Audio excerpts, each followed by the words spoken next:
toda vez que eu dou alguma palestra, algum curso, a intenção sempre que eu coloco assim, é tentar compartilhar um pouco a vivência clínica adquirida em uns 30 anos. Já sou velhinha, gente. Então, assim, eu não sou especialista em nada, basicamente sou clínica geral. A utilização de ozonioterapia ou qualquer outra técnica que aos poucos eu fui agregando, tem a ver com o intuito assim, de melhorar cada vez mais a condição do paciente utilizando medicação o menos possível. Tá?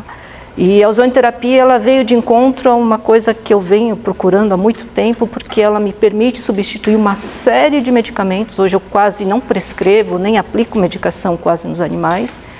E os resultados são fantásticos, em alguns casos que vocês vão ver, que eu vou mostrar. A gente tem uma grata satisfação. Não quer dizer que a ozonioterapia cura. Isso é a mesma coisa que um tratamento alopático. O tratamento alopático também não vai curar. Mas aquilo que a gente consegue promover de qualidade de vida para os nossos pacientes é que é algo fantástico. Tá? O tema que pediram para eu falar é sobre oncologia. Né? Câncer, hoje em dia, é uma das afecções que a gente tem a maior incidência. Em pouco tempo, ela vai ocupar o primeiro lugar em termos de acometimento, tanto de humanos quanto em animais. E é um tipo de afecção que eu acho muito triste, porque antes de ozonioterapia eu falava para o doutor, não tenho mais o que fazer clinicamente, não tenho mais o que fazer cirurgicamente, é melhor eutanasiar. Hoje, casos que eu falaria isso, hoje eu já não falo mais. Né? Eu não vou curar seu animal, mas a gente consegue lhe dar qualidade de vida por maior tempo. Tá? Quando a gente fala em câncer, ou na verdade quando a gente trabalha com ozônio, a gente sempre vai ouvir falar em termos de inflamação, e essa inflamação vai fazer com que haja a produção de espécies reativas de oxigênio, espécies reativas de nitrogênio, que vão levar a uma série de danos, né, ao DNA, e, em última instância, vai levar à mutação da célula, e essa mutação ela pode, ao longo do tempo, fazer com que as células se tornem células cancerígenas. Existem células somáticas, que são as células normais, que elas podem ter uma primeira mutação, depois uma segunda mutação. Se parar até aqui, ela tem, né, um potencial oncogênico, mas não vai vir a desenvolver um câncer. Se existe uma progressão dessas mutações, né, numa terceira geração, numa quarta geração em diante, você pode ter numa terceira geração a formação de neoplasias benignas, e a progressão vai fazer com que você acabe tendo, né, os tumores malignos, o câncer em si. E daí para frente você pode, ao longo do tempo, começar a ter o desenvolvimento de metástase e uma situação cada vez mais grave para o seu paciente. Quando a gente tem as células tumorais, ela exerce uma série de efeitos imunossupressores sobre o organismo.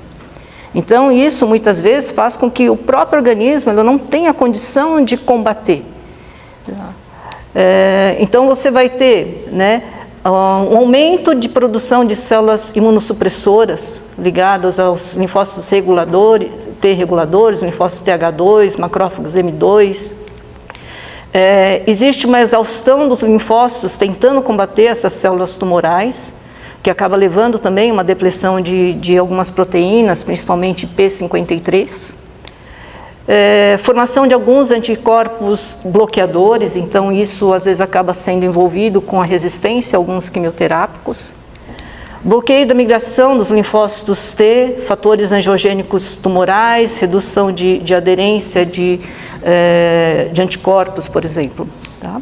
E liberação de uma série de interleucinas que levam a um quadro inflamatório e um quadro imunossupressor.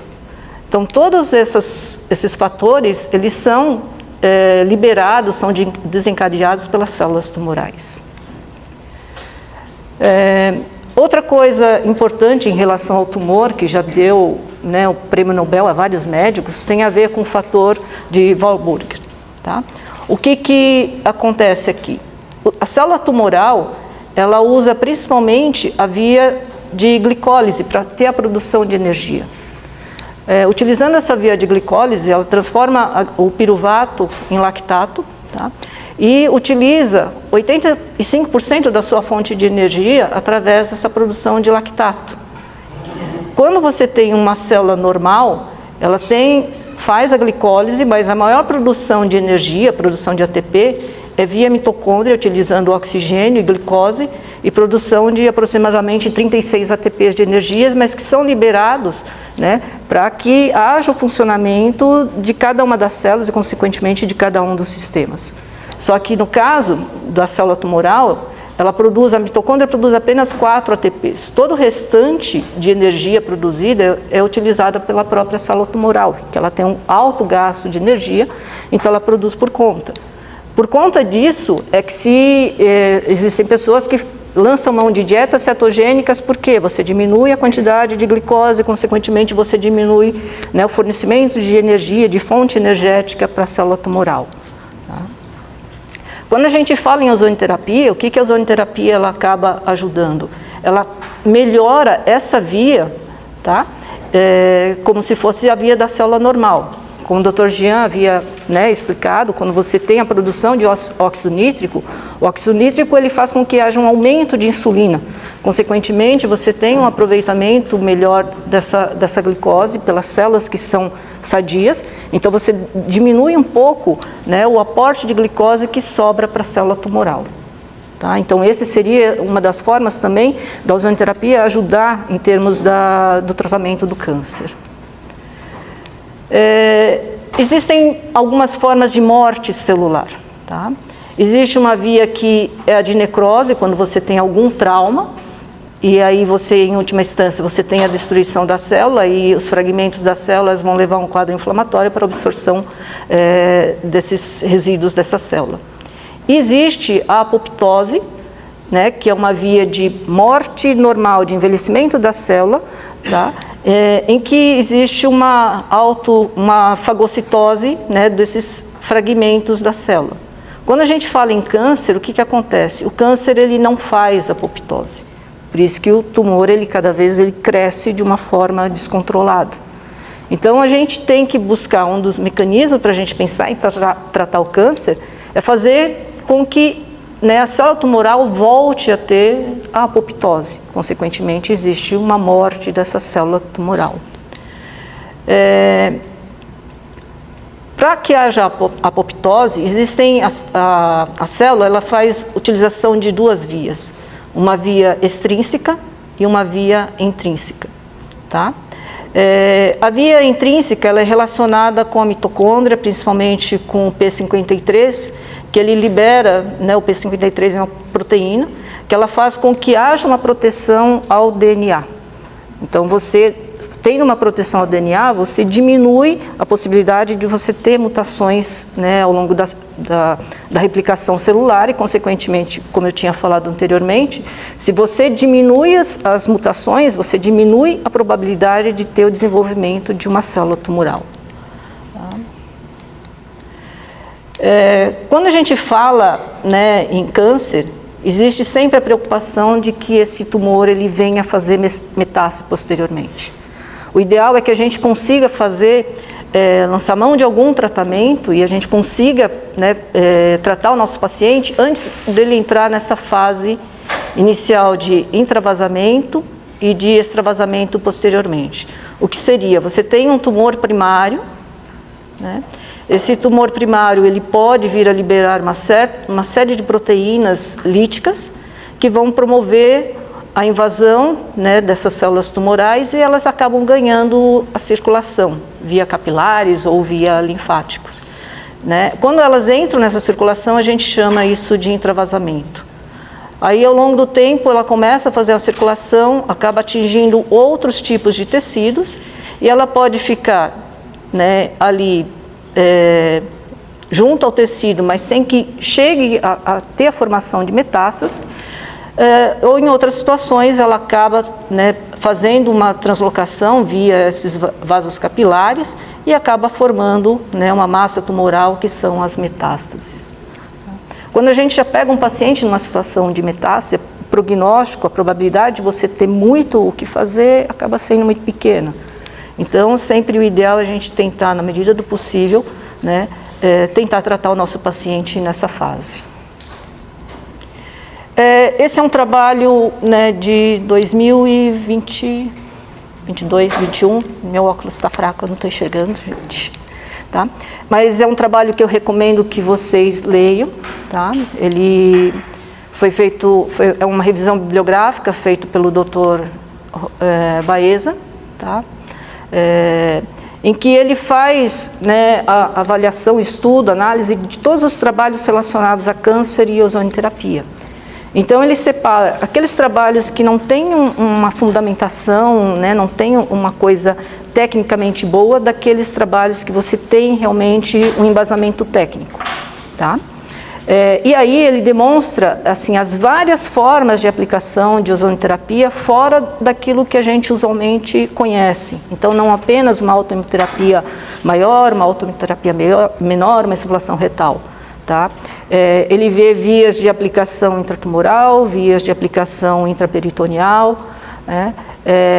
Eu não coloquei as tabelas, mas vocês acessam, que aí são vários trabalhos. Então, em oncologia se tem muitos trabalhos com resultados fantásticos. Tá? Não curativos, mas que você teria, por exemplo, existe uma paciente que ela tinha um glioblastoma. Eu tive a grata satisfação de conversar pessoalmente com o autor desse trabalho, em que era uma senhora, o glioblastoma se sabe que você não consegue fazer a ressecção cirúrgica completa.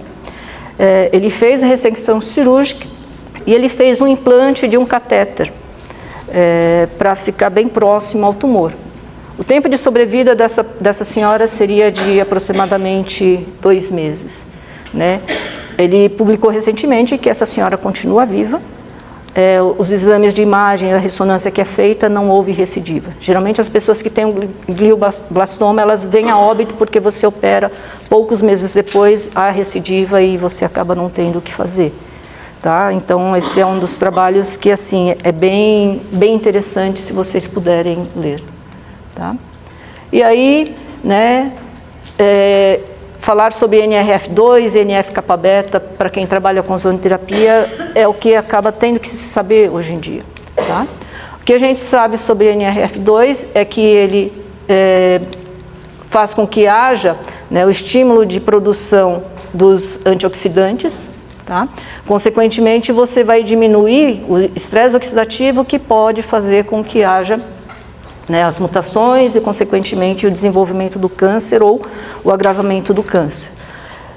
O que se sabe é que quando você tem uma célula cancerígena, ela tem níveis elevadíssimos de espécies ativas de oxigênio, enquanto uma célula normal, ela tem baixos níveis de espécies ativas de oxigênio.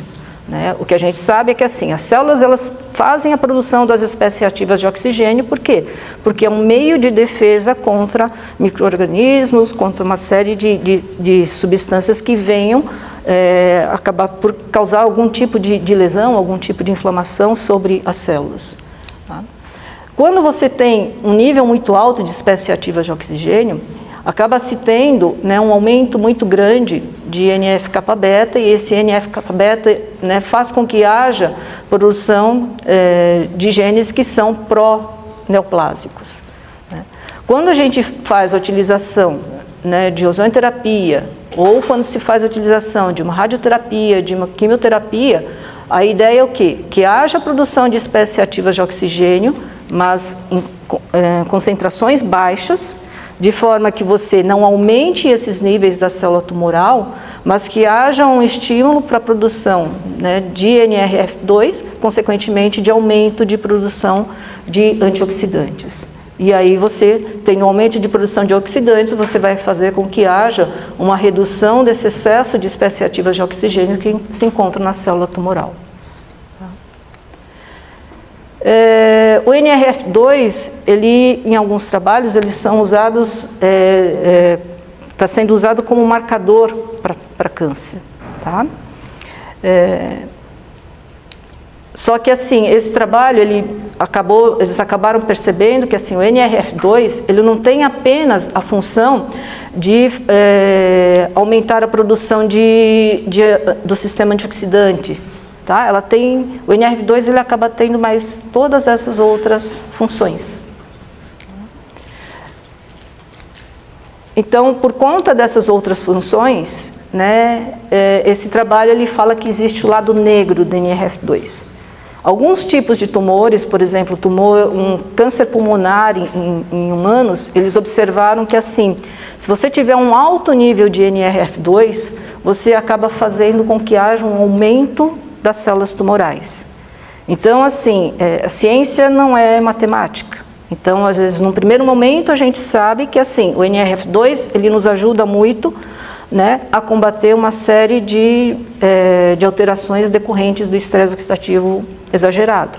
Mas conforme a ciência avança, a gente começa a ver que assim, não é só isso, existem outras coisas, então você pode também, dependendo da situação, acabar tendo o NRF2 não como alguém do bem, mas alguém que pode ser do mal.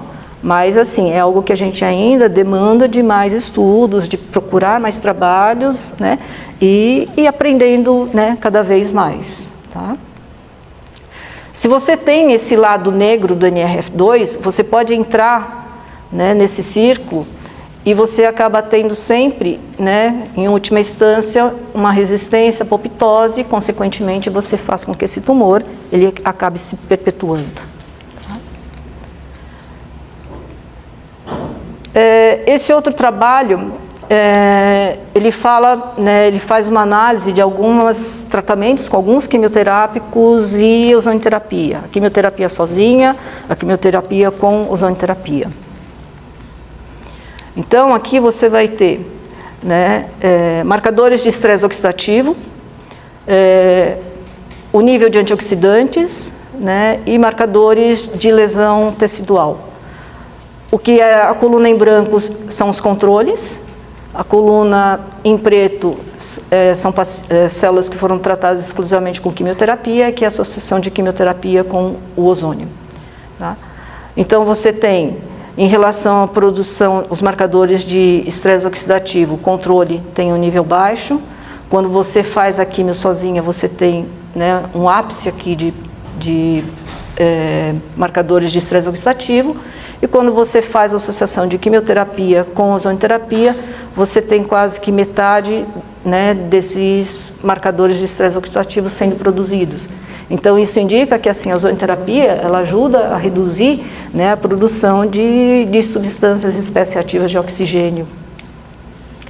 Com relação à produção de antioxidantes, né, um paciente controle ele vai ter, né, um nível normal de antioxidantes. Quando você faz a quimioterapia, você reduz drasticamente a quantidade, e quando você faz a utilização da quimio com a ozonioterapia, você chega muito próximo do que seria um padrão normal de níveis de antioxidantes. Em relação às lesões teciduais, né, os marcadores de lesão, você tem um paciente, né, normal, ele quase não tem lesão tecidual. Quando você faz químio, você faz um número, né, um percentual grande de lesão tecidual, e associado com ozônio você ameniza essa lesão. Então isso é importante para a gente entender o quê? Que se você é oncologista, se você faz utilização de quimioterapia, né, aqui eu acho que fica nítido que você fazer a utilização junto com a ozonioterapia vai ser algo fantástico. Tá? Você ameniza muito os efeitos colaterais, você melhora muito a eficácia da sua quimioterapia. Normalmente, o que eu acabo recomendando, se faça a ozonioterapia antes da quimioterapia, faz a quimioterapia, imediatamente você faz a ozonioterapia depois. Quando você faz antes, o que acontece? Ela não vai ter um efeito direto sobre as células tumorais, mas ela vai melhorar muito a capacidade das células normais de aguentarem os efeitos tóxicos do quimioterápico. Quando você faz pós-aplicação do quimioterápico, o que acontece é que você reduz muito, né, se eventualmente alguma célula normal sofreu algum dano por conta do quimioterápico. Aqui ele fez, né, testando com metotrexato, tá, e junto com ozônio. Tá? Então aqui são os marcadores, os antioxidantes. Tá? Quando você tem a utilização junto com o ozônio, você vê que você tem sempre um aumento, né, desses antioxidantes em relação à utilização somente com o quimioterápico. Tá? Aqui são os marcadores de injúria, né, do estresse oxidativo, e que você acaba invertendo essas colunas, porque você acaba aumentando muito, produção muito grande de óxido nítrico, que aqui é o óxido nítrico em termos deletérios, não o óxido nítrico que a gente busca quando quer os efeitos benéficos. Tá? Eu vou mostrar alguns casos, né, ao longo dos anos que eu venho atendendo. Tá? Esse aqui é um paciente, é um pitbull macho, 14 anos, tá? E ele tinha hemangiosarcoma cutâneo, várias lesões disseminadas pelo corpo. Então, o que eu comecei a fazer nesse paciente? Né? Eu fazia aplicações do gás, né, intralesional. Então, aqui a gente tem, né, o aspecto antes da aplicação, né, e aqui depois das aplicações. Então, assim, de uma coloração arroxeada, geralmente ele ficava numa coloração, um vermelho mais clarinho, né, e as lesões, se eram um pouco elevadas, elas ficavam mais lisas. Aqui, ao longo do tempo, então, em agosto, né, setembro até junho de 2019. Tá? Então, aqui a gente vai vendo, né, até a gente não observar mais lesões. Aqui em outra posição, tá? E aqui, né, ele ainda tinha uma outra lesão nesse período, mas aí a gente continuou realizando o tratamento.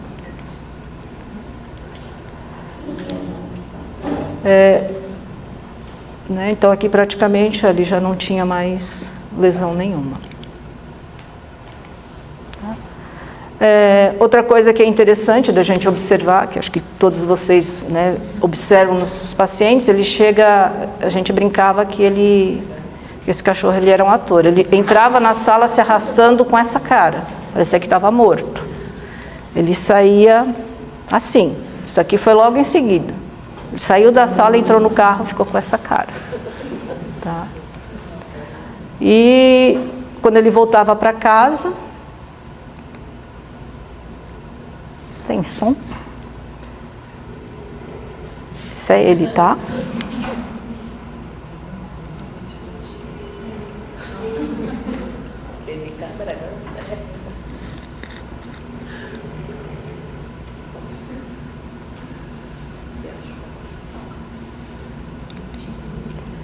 Esse é um outro paciente. Oi? Pode perguntar agora ou pergunta só no final?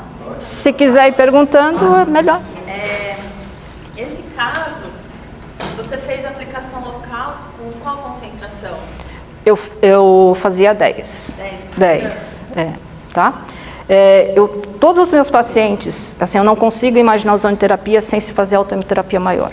Né? Se você olha aquele fluxograma do bote, o que ele fala que você, né, aplicou ozônio? Ele vai agir no plasma. Então, onde você tem plasma? No sangue. Então, assim, na minha concepção, ozonioterapia, você tem que obrigatoriamente fazer autoterapia maior, associado com as outras vias ou não. Então, eu faço assim, hoje o que eu faço? Autoterapia maior, insuflação retal junto. Porque para mim elas acabam se complementando de formas diferentes, tá? E eu faço local dependendo do problema que o paciente tenha, tá? E a frequência que você fazia? Eu faço sempre uma vez por semana. E conforme clinicamente o paciente melhora, eu vou espaçando uma semana a mais, né? Isso praticamente para qualquer patologia. Então eu sempre começo. Oi, quem está perguntando? De nutracêuticos? Vitamina C. Vitamina C, não. Eu, na verdade, assim, eu não faço porque eu não estudei. Então, assim, eu não tenho conhecimento sobre nutracêuticos, então, assim, eu não vou me arriscar a fazer algo que eu não sei. Então, quando eu tenho tempo, eu consigo estudar, é que aí, às vezes, falta tempo. Então, é meio aquele princípio, se você né, não sabe, é melhor não fazer, porque para fazer iatrogenia é muito fácil, para arrumar é difícil, tá? Pois não. A aplicação intratumoral, o animal está sedado ou ele é tranquilo? Porque é uma região tão sensível, né? Eu não cedo nenhum paciente, mesmo para fazer intraarticular, eu não cedo. Eu não sei o que acontece, eu sei que os bichos não reclamam. Né? Aqui, eu uso uma agulha, eu não lembro agora a numeração, mas ela é mais fininha, é amarelinha, mais fininha. Isso, porque daí eles não se incomodam, tá? Né? Nesses casos de hemanjo, você já teve algum caso que você usou bagging ao invés de usar aplicação local? Já fez esse tipo de comparativo? Não, com bagging não. Bagging eu só uso para feridas e feridas assim que estejam mais localizadas em membros. Né? Eu não sou muito fã de bagging. Isso é uma coisa minha. Né? Acaba as outras vias que eu uso funcionam muito bem. Tá? Mas assim, o que a gente acaba pensando no hemangiosarcoma? Hemangiosarcoma você vai ter o quê? Você vai ter as células endoteliais inflamadas. Tá? Então aí entra um pouco a função do óxido nítrico para ele te ajudar um pouco a reduzir isso. Então você tem que vai fazer meio que como se fosse intravenoso. Eu faço uma ressalva em relação ao hemangiosarcoma, porque assim, existem pacientes, teve uma outra paciente que ela teve hemangiosarcoma, mas ela fazia na pele lesões com vasos extremamente grandes. Então você tem que analisar muito bem o seu paciente. Nessa paciente, eu até comecei a fazer dessa forma, depois eu parei. Por quê? Porque, primeiro, não havia um resultado bom e era como se eu estivesse aplicando gás direto na veia. Então, a gente tem que analisar, cada paciente é um paciente. Né? Eu não trato a doença. Então, não adianta falar hemangiosarcoma, então é para fazer aplicação intratumoral. Não. Esse paciente com esse hemangiosarcoma, a indicação foi essa. Você pode pegar um outro paciente com hemangiosarcoma, que a aplicação vai ser totalmente diferente. Então, você tem que analisar o seu paciente, tem que analisar aquele tumor, para saber se aquela via é a mais indicada. Tá? Posso só voltar mais uma antes Pois de você seguir? Em relação quando você falou fazer a químio, que você faz os ciclos de ozônio antes da químio, como que você equaliza isso? Quanto antes? Imediatamente antes, se há um quimioterápico intravenoso. Eu sempre pego acesso, deixo com catéter. Você diz no mesmo dia? No mesmo dia, sessões seguidas. Você preparava o paciente alguns dias antes e depois começava? Não. Porque o ozônio é extremamente rápido, né? Então, você vai fazer uma aplicação de quimioterápico intravenoso. Faz ozonioterapia, autoemo, obrigatoriamente autoemo, pode associar com uma insuflação retal, dependendo, né? Faz a aplicação do quimioterápico, imediatamente você aplica de novo autoemo. Sim, tá? Só que aí, doses baixas. Por quê? Porque você vai estar promovendo um estresse oxidativo muito grande com o quimioterápico. Então, né, faz 5 ou faz 10 no máximo. Você pode fazer tipo 5 antes. O que você vai fazer depois, faz 10 antes, o que você vai fazer posteriormente a 5. Tá? Então aí E as vias daí sempre, no caso, você faz autoemo. Sempre. Maior. Sempre. Autoemo maior antes, químio, autoemo maior depois. Sim. Depois você complementa com retal. Ou talvez seja. Ou às vezes não. Aí vai depender um pouco do seu paciente. Tá bom? Mais alguma questão? Esse é um paciente que ele, né, tinha uma neoplasia em coluna vertebral. Ele veio um dia, né, com uma dor intensa, paresia de membros posteriores. É que aqui fica meio ruim, mas aqui ele tem uma lise bem circular aqui. E aqui praticamente você não vai ver, né, o contorno aqui dessa vértebra. Tá? Quando ele veio, pelo grau de dor que ele tinha, a gente entrou com tramadol em doses altas e o cachorro não melhorava assim, não fez nem cócega em termos de retirar a dor. Tá? Num primeiro momento, do jeito que o cachorro estava sofrendo por conta de dor, eu até assim, eu acabei indicando eutanásia para o animal. Só que aí a tutora já tinha tratado um outro animal dela com ozônio e ela falou, não, a senhora vai tratar com ozônio e depois a gente vê. Então tá bom. Tá? Então aqui, né, a cara é visível, né, o rosto que eles têm quando tem dor, tá? Ele só ficava deitadinho, tá?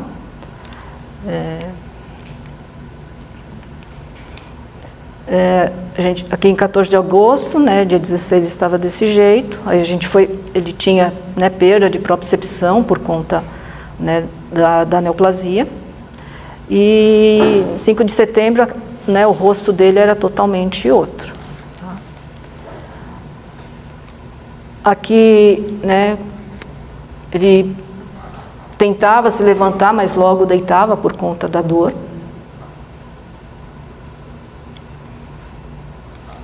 Nove dias depois ele, né, começou a andar de uma forma melhor, com bem menos dor.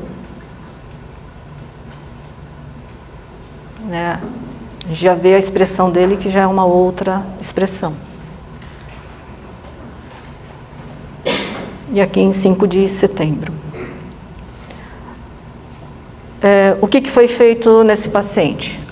Autohemoterapia maior, insuflação retal e aplicação, né, intramuscular paravertebral na região onde havia o tumor.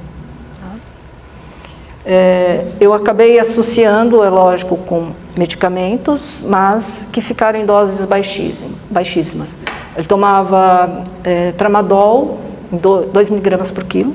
Para quem tem neoplasia de coluna, não iria fazer nenhum efeito. E Previcox, porque Previcox, por conta da ação do COX-2, ele, em alguns tipos de neoplasia óssea, ele acaba ajudando a retardar um pouco o crescimento. E também tem um efeito analgésico anti-inflamatório muito bom. Só que a dose seria de 5 miligramas por quilo, e normalmente eu faço metade da dose, eu faço 2,5 miligramas por quilo. Se fosse pensar somente no efeito das medicações, com certeza não teria tido uma melhora dessa forma. Então aqui a ozonioterapia é o principal, né, responsável por essa melhora dele. Aqui é uma outra paciente, é uma Cocker, né, ela tinha câncer de mama, a tutora ela não tinha recursos financeiros e foi levando até onde dava. Aí o dia que o tumor ele ulcerou, começou a cheirar mal, aí ela resolveu trazer, né, porque ela queria operar. Só que assim, essa massa ela estava totalmente aderida, né, era uma massa que não tinha a menor condição de se pensar em fazer uma intervenção cirúrgica, uma mastectomia. Então, assim, né, como tinha a ulceração, né, o que eu propus para ela? A gente vai tentar, pelo menos, fechar essa ferida, diminuir a dor, tentar lhe dar uma qualidade de vida enquanto for possível. Então, o que foi feito? Autohemoterapia maior, insuflação retal e aplicação intratumoral do gás. Tá? Depois de algumas semanas, para nossa surpresa, o tumor ele regrediu de uma forma, né, gritante. Ele não ficou mais aderido e a gente acabou por fazer a retirada desse nódulo ulcerado. Não preconizei fazer uma mastectomia porque ela já tinha indícios de um início de metástase pulmonar, então não tinha sentido. Mas pelo menos tirar esse tumor maior que estava ulcerado, isso pelo menos lhe deu qualidade de vida por mais alguns meses. Tá? E aqui, depois que a gente fez a cirurgia, ela ficou, né, com uma carinha melhor, voltou a se alimentar, voltou a interagir com a dona. Tá? Só que como qualquer câncer que faz metástase, né, principalmente pulmonar, ela acabou evoluindo, né, para um quadro mais grave, com uma dispneia, uma distrição respiratória muito grande, e a gente, né, acabou fazendo a eutanásia dela posteriormente. Mas até ela chegar nessa situação, ela teve, né, no mínimo uns 6 a 8 meses com uma qualidade de vida boa. Aqui é um outro paciente com osteosarcoma, né, que é uma coisa, né, muito feia aqui, que a gente pode ver. A indicação para quem tem osteosarcoma em algum membro seria amputação de membro. Tá? Embora a gente saiba que mesmo fazendo amputação, a probabilidade de você ter uma recidiva, uma metástase em outro osso é muito grande. Só que a tutora, ela era uma senhorinha, morava só ela e o cachorro, ela falou, não, de jeito nenhum vai amputar a pata do meu cachorro. Então, com certeza, para quem está numa situação dessa, a dor, né, é uma dor tremenda. Tá? Então, o que foi feito? Da mesma forma que o paciente que tinha um câncer, né, na coluna vertebral, a gente fez autohemoterapia maior, insuflação retal e aplicação, né, no foco do tumor. O paciente, no começo, ele não apoiava o membro, ele tinha muita dor na palpação. Né? Então, aqui ele não apoiava, tá?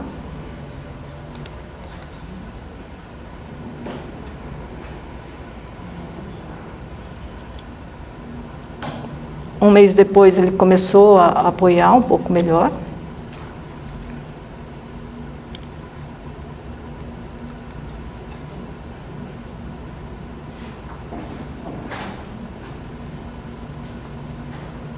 Em outubro, né, aí a palpação ele não reclamava, apesar de radiograficamente o aspecto muito feio, mas, né, ele ficou assim, com uma qualidade de vida por algum tempo, tá? Posteriormente, depois de alguns meses, ele também fez metástase pulmonar e a gente acabou tendo que eutanasiá-lo. Nesse caso, na mama 10 também intratumoral? Sim. Né, o da mama foi feito intratumoral e, assim, a princípio a intenção era fazer com que fechasse a ferida, então fiz o intratumoral, fiz lavagem com soro ozonizado, fiz óleo, a ferida até fechou. Só que aí também o tumor, acho que grande parte da inflamação, edema local, reduziu. Então, o que eu achava que era inoperável acabou sendo viável de operar, porque ele deixou de ficar aderido. Né? Oi? Só uma curiosidade, quando você vai fazer essas aplicações intratumorais, um pouco mais assim, invasivas do tumor, diríamos assim, o tutor entra junto ou você deixa ele esperando na recepção? Eu tenho por hábito assim, eu pergunto para o dono, se quer ficar, pode ficar. Né? Todos os acompanhamentos, o tutor fica o tempo inteiro. Né? Eu sempre falo para eles o seguinte, minha parte é 25%. 75% depende de você, e é verdade. Né? Se você faz um tratamento e a pessoa não entende aquilo que você está fazendo, ela não vai aderir, não vai te ajudar. Se você prescreve, ó, você precisa passar o óleo, você precisa lavar, você precisa fazer isso, e ela não faz, não é você que vai fazer uma vez por semana no consultório. Né? Então, eu acho importante que sempre o tutor ele participe. Então, assim, eu não tenho enfermeiro para ficar segurando. Quem segura é o dono. Quem acompanha é o dono. Então, ele vê aquilo que eu estou fazendo, né? Isso ajuda muito ele ter confiança no seu trabalho, tá? Ele vê como o animal ele chegou e como ele sai. Isso é visível, a melhora que eles têm clinicamente. Né? Eu mostro, ó, o sangue está assim, muitas vezes você pode reparar que um paciente que tem câncer, o sangue venoso dele é preto. Quando você, ao longo do tempo que ele melhora, o sangue dele, às vezes você pega uma amostra de sangue, ele tem a cor de um sangue ozonizado. E a melhora clínica dele é compatível com esse sangue que você está vendo. Né? E isso eu vou mostrando o passo a passo do tutor. Então isso é uma das coisas que assim, eu vejo que na minha prática isso me ajuda de uma forma fantástica. Então, a não ser assim, se é uma intervenção cirúrgica, ele não vai para o centro cirúrgico, mas de resto o tutor fica o tempo inteiro junto. Tá? Essa daqui é da mesma dona do cachorro com tumor na coluna. Tá? Essa cachorrinha, vocês podem ver que a câncer, a grande parte, são animais idosos. Tá? Ela vem todo ano e a gente sempre fazia exames de check-up, de rotina. E aí, para nossa surpresa, né, foi encontrada, né, uma massa no fígado, tá? Uma massa que tinha, né, essas dimensões e ela era bem, deixa eu ver isso aqui, tá? Ela tinha essas 4 áreas arredondadas, mas que elas eram trabeculadas, na verdade era como se fossem bolhas. Tá? Como estava localizado apenas em um lobo, então eu fiz a indicação da gente fazer a ressecção cirúrgica, tá? Porque quando você tem apenas um lobo, pode ser que você dê a sorte de que isso você tenha tirado antes dele já ter feito alguma metástase, tá? E associada com ozonioterapia, tá? Aqui, em 2017, né, era a época que eu estava começando a engatinhar com ozonioterapia. Então, assim, por mais que eu tivesse feito alguns cursos, tivesse alguma noção, eu não tinha, né, a menor coragem de fazer indicação. Por isso que eu só fui indicar mais para frente, tá? E quando eu comecei, eu sempre explicava para os tutores, ó, eu estou conhecendo essa nova técnica, ela pode fazer isso, né? Se você quiser, a gente pode tentar, se você não quiser, a gente não tenta, tá? Então, assim, eu sempre deixo muito claro, né, para os tutores, assim, qual é o meu raciocínio em cima, né, de uma determinada doença que a ozonioterapia pode ter uma eficácia ou não, tá? Essa daqui, ela tem, essa paciente, assim, até hoje eu não sei porquê, mas deve ser, né, uma das raras exceções em que alguma das vias de aplicação ela é intolerante, tá? Então, se eu fizesse autoimunoterapia maior, ela convulsionava. Numa primeira vez, eu achei que ela deve ter feito hipoglicemia. Então, eu dava glicose antes para ela, ou falava, ó, alimenta ela direitinho para que não tenha convulsão. Aí fiz isso, ela convulsionou de novo. Então, essa é uma paciente em que, assim, ela não podia receber, né, pela via de autoimunoterapia maior. Não consegui ainda descobrir o porquê, mas eu sei que ela não podia, tá? O que aconteceu? O tumor, ele acabou, posteriormente, aparecendo em outros lobos hepáticos. Uma das vezes, o que aconteceu? Acabou tendo ruptura de um desses tumores e eu tive que entrar em cirurgia de urgência para salvar a cachorra, tá?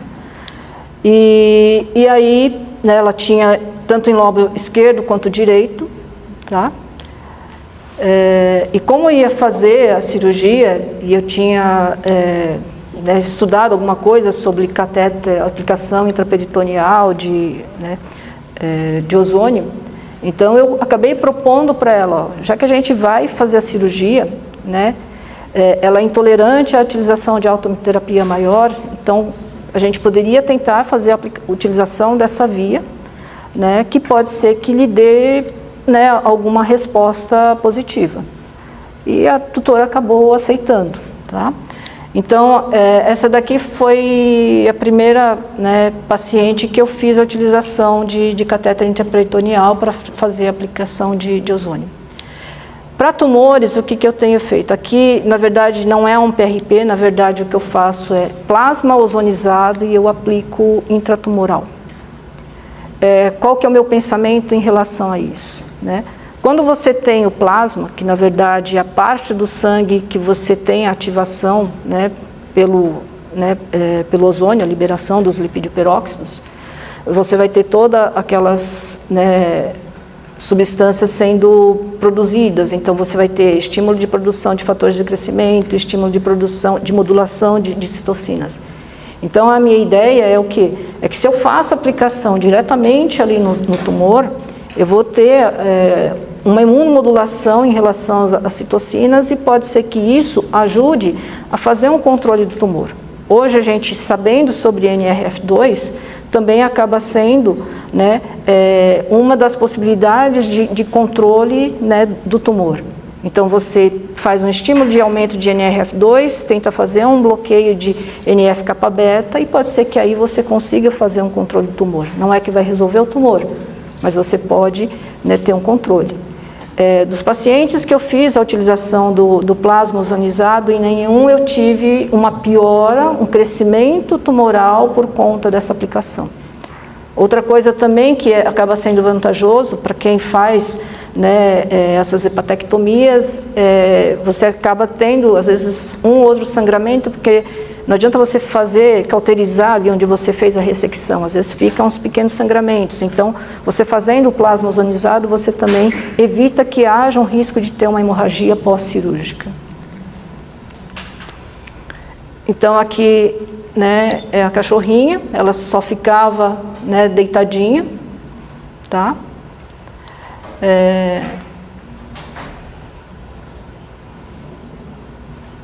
Ela anda assim durinha porque ela também tem artrose, né?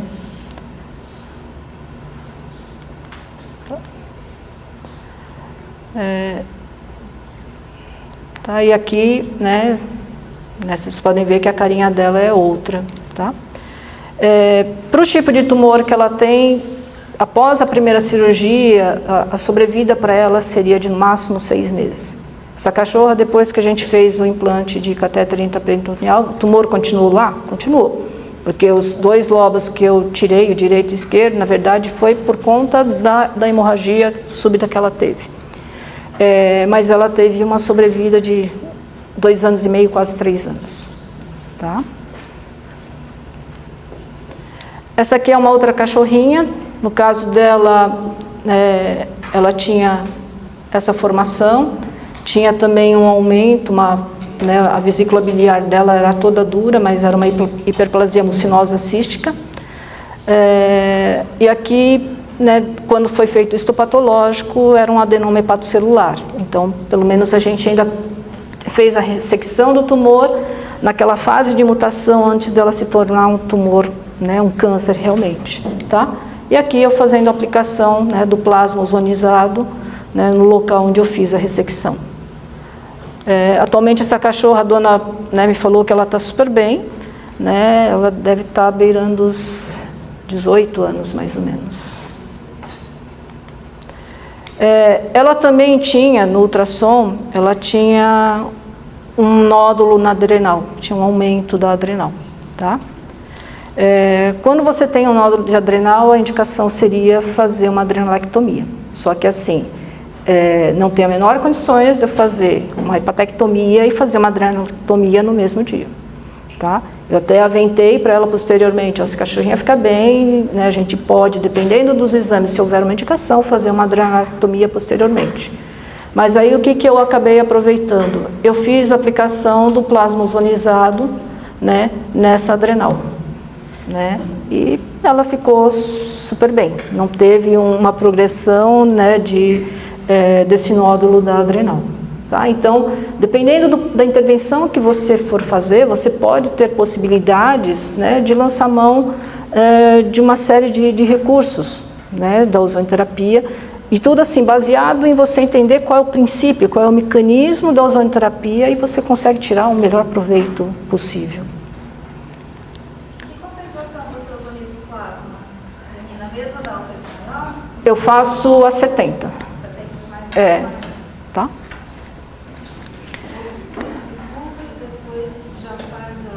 Eu faço uma centrifugação só, né? Faço 10 minutos a 2.000 RPMs, né?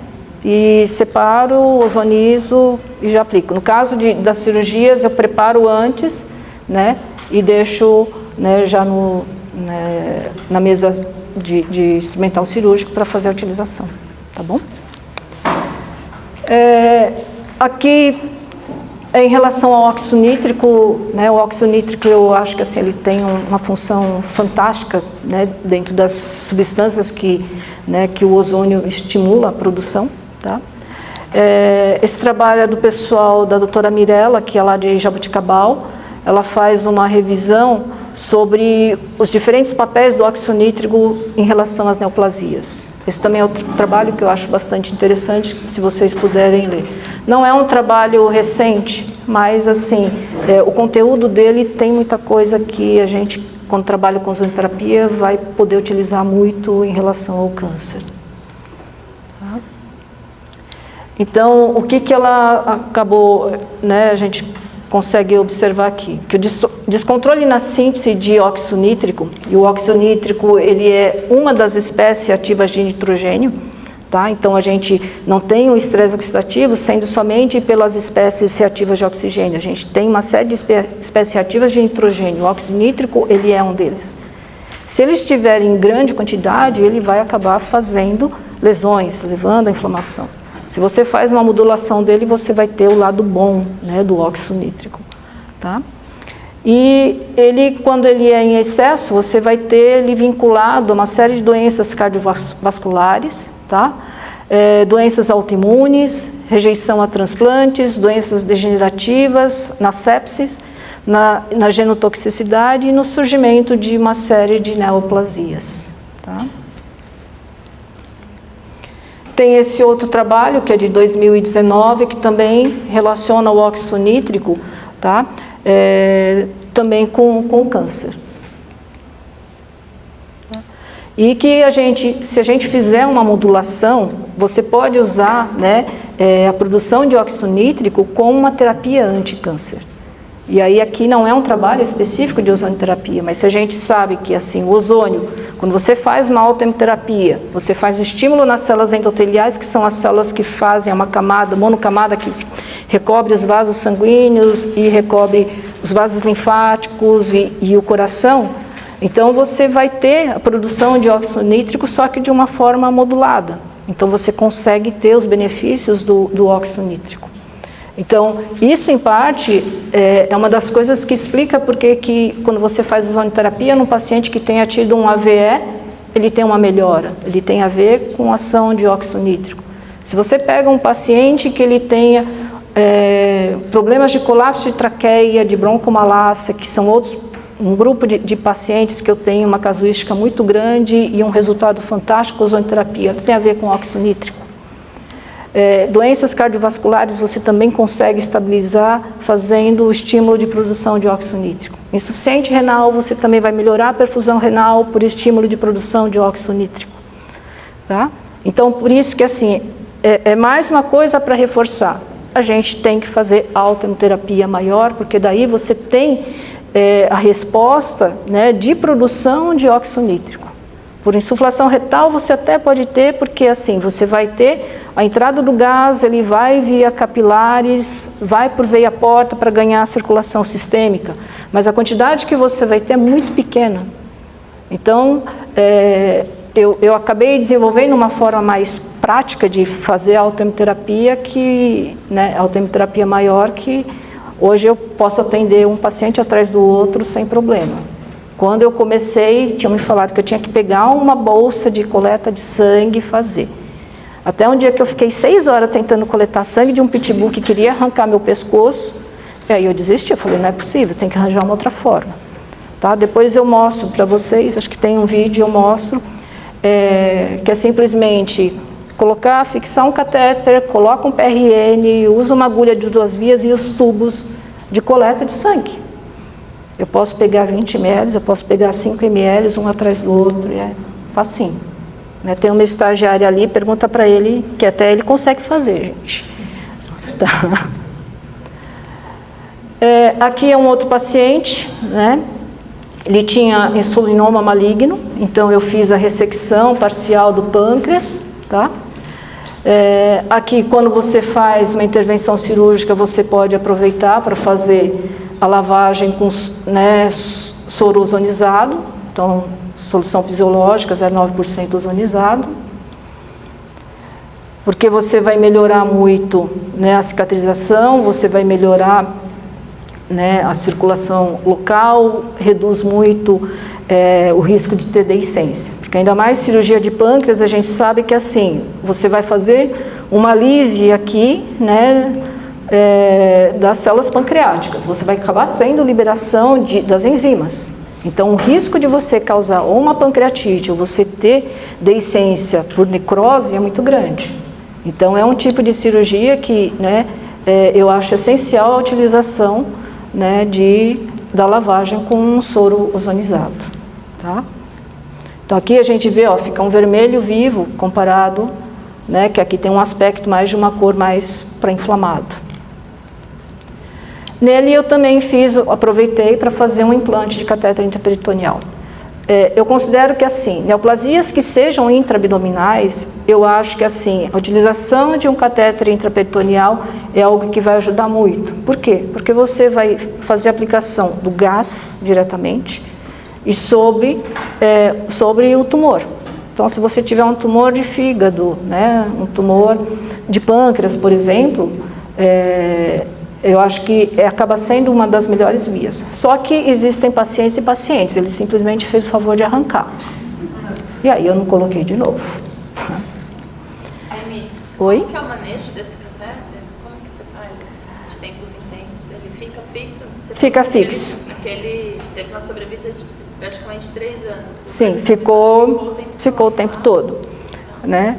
Aí tem um vídeo que mostra a técnica de colocação, ela é simples, né? O cuidado que você vai ter que ter assim, é cuidado com a ferida, mas ela é transpassada pelo subcutâneo, então não vai ter contato direto onde você tem a inserção intraabdominal, tá?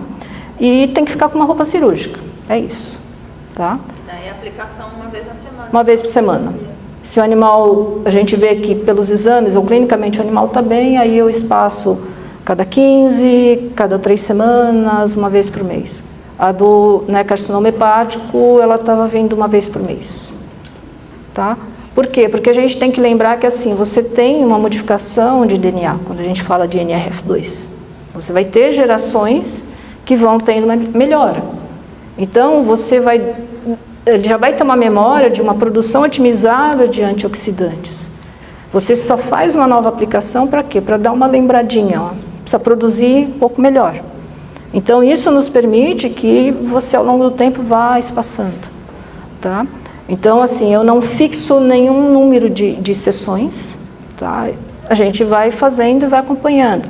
Tem pacientes que, dependendo da doença, eu acho que assim, acho que vai precisar de 4 sessões para começar a ter uma melhora.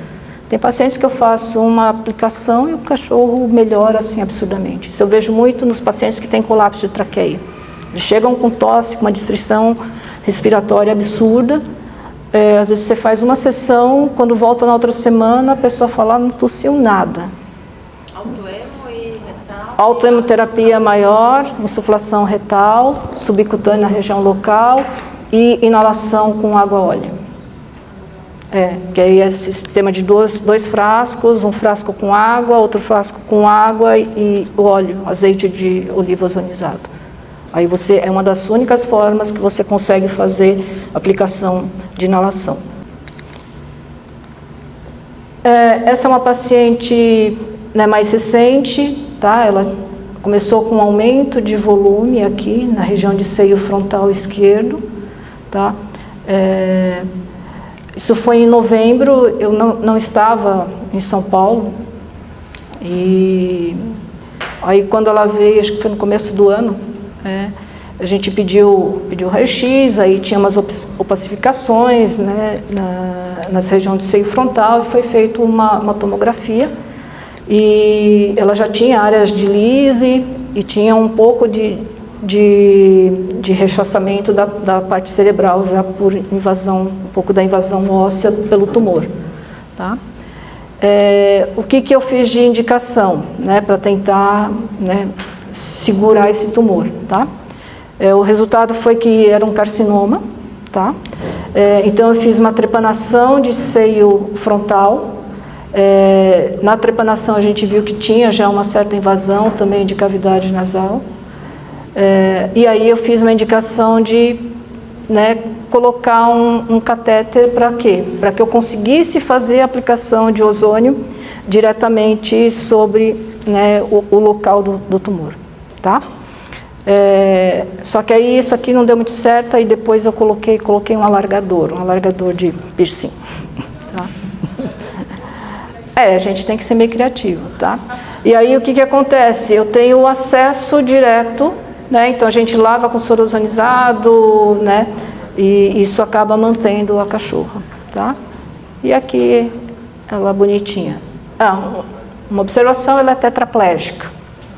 Tetraplégica, 17 anos, teve sinomose, resolveu com ozônio e agora ela tem esse câncer, tá?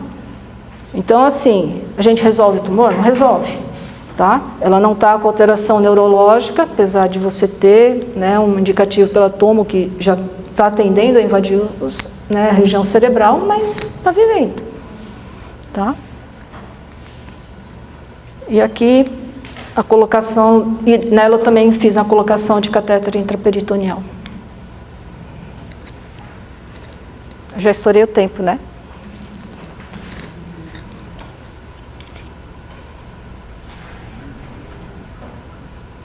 E para aplicação, a concentração que você usa do ozônio intraperitoneal?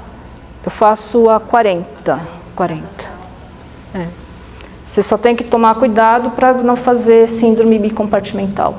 O que que é? Você exagerar no volume que você quer aplicar, você faz uma distensão muito grande da cavidade abdominal e você acaba fazendo uma paralisia de movimentação de diafragma, tá? Teoricamente, existem alguns equipamentos que eles fazem uma mensuração da pressão, mas assim, a gente vai pelo tato e, né, vai com bom senso, acompanha a respiração e vai fazendo. Ao longo do tempo você consegue aumentar um pouquinho o volume de aplicação.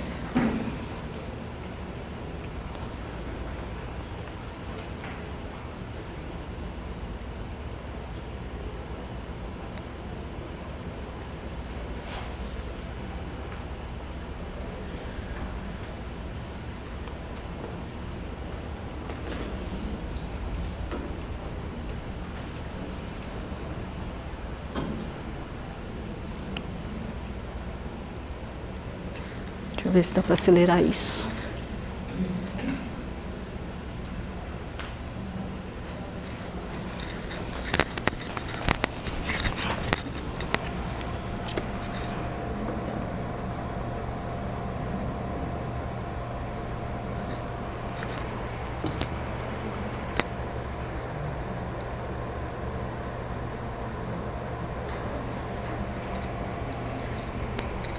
Ele tem um mandril guia.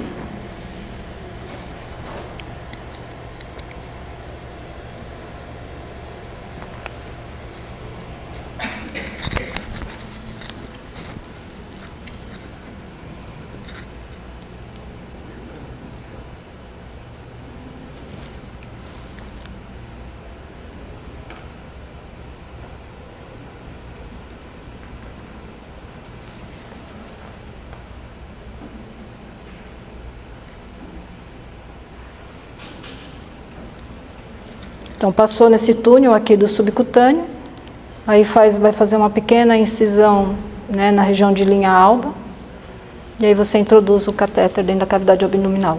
Aí vai dar um pontinho aqui, né, os pontos de fixação aqui.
Então, basicamente é isso. Depois é só fazer o fechamento, tá?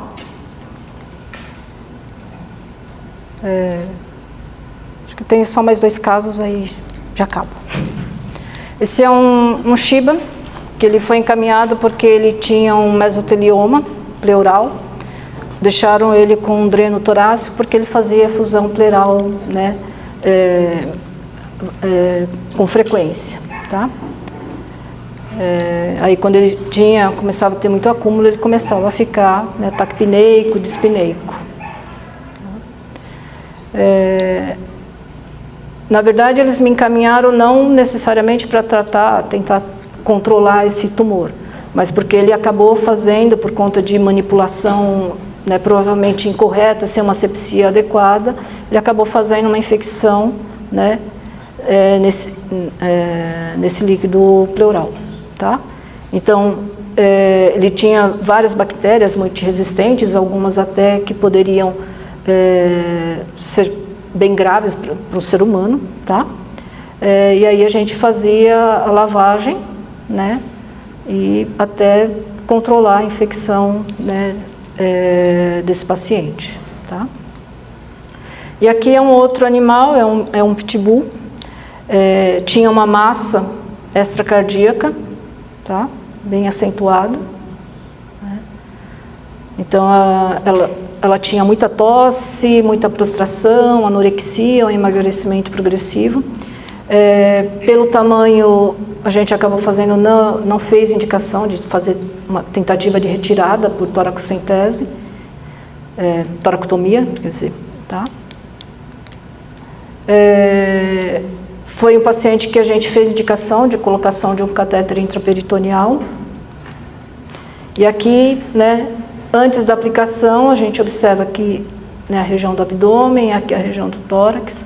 Quando a gente fazia a aplicação, né, do ozônio, a gente vê aqui uma melhora, tá? Aqui tem uma discreta que melhora, mas aqui fica mais evidente, tá? Antes do ozônio e aqui depois do ozônio. Então, mesmo fazendo intraperitoneal, você vai ter, né, a ação do ozônio na região do foco de tumor. Tá? E aí é nítido por quê? Porque era uma paciente que ela só tinha tosse. Aqui ainda ela está numa situação assim de uma tosse mais branda, porque a gente já tinha feito algumas aplicações de ozônio. Tá? Ela ficava dia e noite com tosse.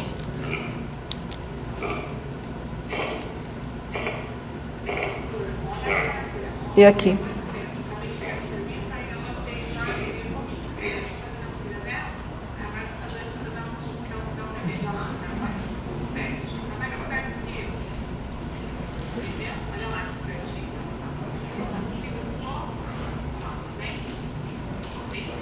Tá, então assim, esses eram os casos que eu tinha para apresentar, tá?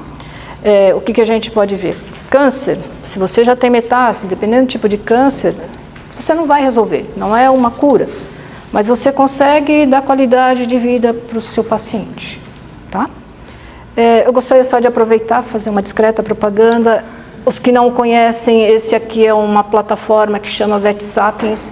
Ele foi fundada por algumas colegas que são excelentes veterinárias e que elas vieram com a ideia o quê? De montar uma plataforma para nós, é uma plataforma gratuita, que vocês vão ter acesso a vários artigos científicos, acesso a ter contato com os maiores referências de veterinária aqui no Brasil, para tirar dúvidas de qualquer área. Eles disponibilizam artigos científicos, guidelines, né, o que tem de novo, né, eles colocam. Tá? E vários tipos de ferramentas para a gente usar no dia a dia.